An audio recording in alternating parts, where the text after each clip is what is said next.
दोस्तों prime video यानी Amazon पर फ़िल्म आई है सूबेदार। और इसका जब ट्रेलर आया था तो उसको देख कर बड़ा एक्साइटमेंट लगा था कि यार अनिल कपूर जो है इसमें ज़बरदस्त नज़र आ रहे हैं और एक्शन कर रहे हैं। ये अलग बात है कि उनकी उम्र जो है बढ़ रही है, लेकिन उसके बावजूद वो बहुत फ्रेश दिखते हैं, एकदम किसी भी यंग एक्टर को जो है वो टक्कर देते हुए। और फिल्म के जो विलेन है इसमें आदित्य रावल, मतलब वो चचा चचा बोलते हैं और दोनों की उम्र में फ़र्क भी कुछ इसी तरह का है। लेकिन उसके बावजूद जो है अनिल कपूर को देखकर लग रहा था कि बड़ी ज़ोरदार टक्कर होने वाली है। तो ख़ैर आज मैंने ये फ़िल्म देखी, लेकिन फ़िल्म देखने के बाद जैसे कि मैंने थंबनेल में लिखा है, अनिल बटे सन्नाटा। मतलब अनिल कपूर को अगर छोड़ दें तो इस फ़िल्म में आपको कुछ भी ख़ास नज़र नहीं आता, सन्नाटा है। एक फ़ॉर्मूला फ़िल्म के जैसी है। और बहुत सारी इस तरह की फ़िल्में जो हैं इंडिया में भी बन चुकी हैं, बॉलीवुड में बनती हैं। इस फ़िल्म में थोड़ा-सा वेस्टर्न जो अमेरिकी सिनेमा है उसकी झलक दिखाई देती है। जो काउबॉय टाइप की फ़िल्में आती हैं, उसको जिस तरह से शूट किया जाता है और कुछ कुछ इसी तरह की थीम होती है कि एक फ़ौजी है या उसके साथ एक फ़ौजियों की टीम है और सामने गुंडे हैं, और या जो भी आप कह लीजिए विलेन है। ये पूरा मामला जो है उसी तरह का है। तो सबसे पहले हम सूबेदार की कहानी की बात कर लेते हैं। तो सूबेदार साहब जो हैं वो रिटायर होकर आर्मी से पहुँचते हैं। मध्य प्रदेश की एक जगह है, रेत माफिया है, रेत खनन माफिया जो है, ऐसे शहर में, ऐसे कस्बे में पहुँचते हैं और पूरा अस्त-व्यस्त है कस्बा। वहाँ कोई शांति किसी भी तरह की नहीं है, हर आदमी जो है परेशान है। तो ख़ैर ये फ़ौजी जो है लौट कर आया है। अब जब लौट के आता है तो फिर अब कुछ काम करना है उसे।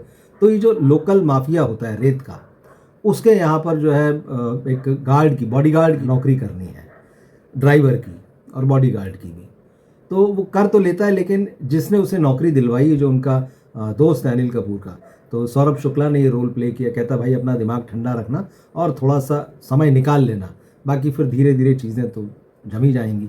लेकिन होता ऐसा है कि अनिल कपूर जो है वो बड़ा गरम मिजाज कैरेक्टर है, और ये जो विलेन है आदित्य रावल और उसके साथ में जो लड़के रहते हैं, सब चचा-चचा कह के उसका एक तो मज़ाक उड़ाते हैं और ऐसी हरकतें करते हैं कि नाराज़ होता है। और नाराज़गी की सबसे बड़ी वजह जो है इस फ़िल्म में एक फ़ोर व्हीलर कार जीप नुमा जो है वो है। दरअसल होता ये है कि अनिल कपूर ऐसे फ़ौजी बने हैं जिनका ध्यान जो होता है पूरा मिशंस पे रहता है, घर पे वो ध्यान दे नहीं पाते हैं। पत्नी जो है अचार का बिज़नेस करती है और उस बिज़नेस को करते हुए उसने एक रकम जुटाई है और उसका सपना था उनकी पत्नी का कि भाई मेरे फ़ौजी के लिए मैं एक फ़ोर व्हीलर लूँगी, उसके पास होगी। तो उसी पैसे से अनिल कपूर ने वो फ़ोर व्हीलर खरीदी है। लेकिन ये सारे लड़के जो हैं विलेन और उसका जो गैंग है, वो उस गाड़ी को लेके भी चिढ़ाते हैं, फिर उसको नुकसान भी पहुंचाते हैं, और यहाँ से इसके बाद में जो है अनिल कपूर और उन लोगों की ठन जाती है। इधर रेत माफिया जो है उसकी जो लीडर है मोना सिंह उसके कैरेक्टर में है, तो वो जेल में है और जेल से इन सबको जो है कंट्रोल करती है। तो आदित्य रावल उनके सौतेले भाई बने हैं, उनके पिता की किसी दूसरी औरत से संबंध है, उससे पैदा हुए हैं। उनके साथ में फैज़ल हैं, फैज़ल मलिक, बड़ा बढ़िया रोल है इनका। तो फैज़ल मलिक जो है वो आदित्य के राइट हैंड बने हुए हैं। तो इस तरह से ये दो लोग मेन बाहर हैं और अंदर से वो मोना सिंह चीज़ों को चला रही हैं। अब इन लोगों ने, क्योंकि सैंड माफिया है, एक कत्ल कर दिया है और जिसका कत्ल किया है उसके परिवार को, मतलब उसकी वाइफ और बच्चे को उठा लिया है और कैद किया कि भाई तू जाके गवाही मत दे देना पुलिस में। लेकिन उसका एक वीडियो, जैसे कि आजकल वीडियो का दौर है, बन जाते हैं, तो एक आध वीडियो में उसने बता दिया है कि भाई इन लोगों ने हत्या की है। सारे ट्रैक अलग अलग है, कहीं कुछ मिक्स नहीं। अनिल कपूर का इनसे अपना झगड़ा चल रहा है, वो एक ट्रैक अलग है। एक ट्रैक अनिल कपूर की बेटी राधिका मदान जो बनी है, उनका एक कॉलेज में ट्रैक चल रहा है। एक लड़का जो है उनको अश्लील मैसेजेज वीडियो वगैरह भेजता रहता है, तो उसको थपड़ियाती हैं बढ़िया से और उसका वीडियो बना लेती हैं। कहती है कि भाई इस वीडियो को जो है मैं सोशल मीडिया में अपलोड कर दूंगी। तो फिर वो इनको धमकी देता है, इनके घर पे जो है बोतलें कांच की फेंकता है, ये सब। तो वो एक ट्रैक अलग चल रहा है। और उसी में कॉलेज में एक लड़का है जो इस लड़की से, राधिका मदान से, प्यार भी करता है। तो सारे ट्रैक जो है इस कहानी के बिखरे बिखरे हैं। फाइनली ये होता है कि भाई अनिल कपूर को इनको सबक सिखाना है।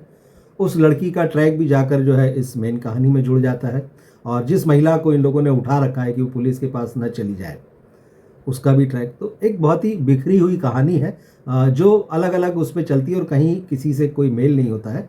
तो कुल मिला के होता है कि मज़ा नहीं आता, और पूरा जो ध्यान जो होता है आपका वो अनिल कपूर के परफॉर्मेंस पे रहता है। तो अनिल कपूर अपने परफॉर्मेंस से जितना इस फिल्म को खींच पाए हैं वही है। बाकी जैसे मैंने कहा आदित्य रावल जो है, तो आदित्य रावल एक विलेन से ज़्यादा एक इरिटेटिंग व्यक्ति जैसे लगते हैं।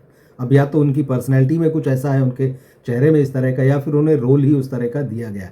और कई बार ये भी होता है ना कि छोटा मुँह बड़ी बात, तो अगर छोटा मुँह बड़ी बात तो ना तो उनका फिजिक उस तरह का है, ना उनकी डायलॉग डिलीवरी उस तरह की। अब उनको अनिल कपूर जैसे स्टार के सामने खड़ा कर दिया जिसकी स्क्रीन प्रेजेंस और इसका परफॉर्मेंस आज भी ज़बरदस्त है। तो मुझे लगता हो सकता है शायद इसलिए भी वो इरिटेटिंग लगे हों।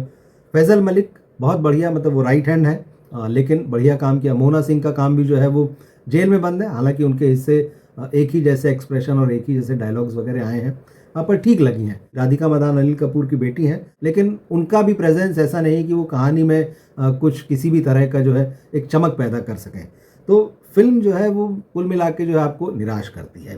कहानी ऑर्डिनरी है, फिल्म का लुक अच्छा है, थोड़ा डिफरेंट दिखता है।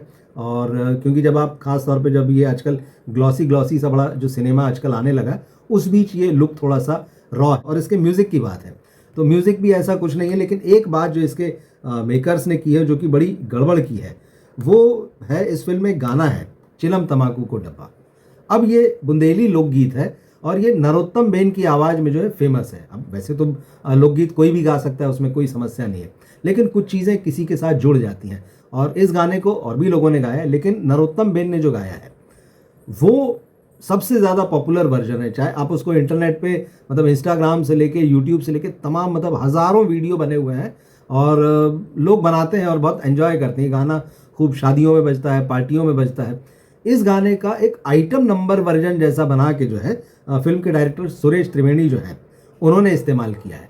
अब ये बहुत ही कहना चाहिए कि मालूम नहीं किस तरह की मानसिकता इसे कहें, लेकिन ये बिल्कुल भी क्रिएटिव नहीं है। क्योंकि आप देखिए एक दौर था बॉलीवुड में जबकि जैसे पंकज उधास हैं, जगजीत सिंह हैं, अनूप जलोटा, ये सिंगर्स, इनकी जब जगह निकलती थी फिल्म में तो जहाँ इनकी ज़रूरत होती तो ऐसा नहीं होता था कि प्लेबैक सिंगिंग में इनसे गवा लिया और फिर किसी और पे उसको फिल्मा दिया। बाकायदा प्रोड्यूसर्स, डायरेक्टर्स ने, मेकर्स ने इनको पर्दे पर उतारा और इन पर गाने शूट हुए हैं।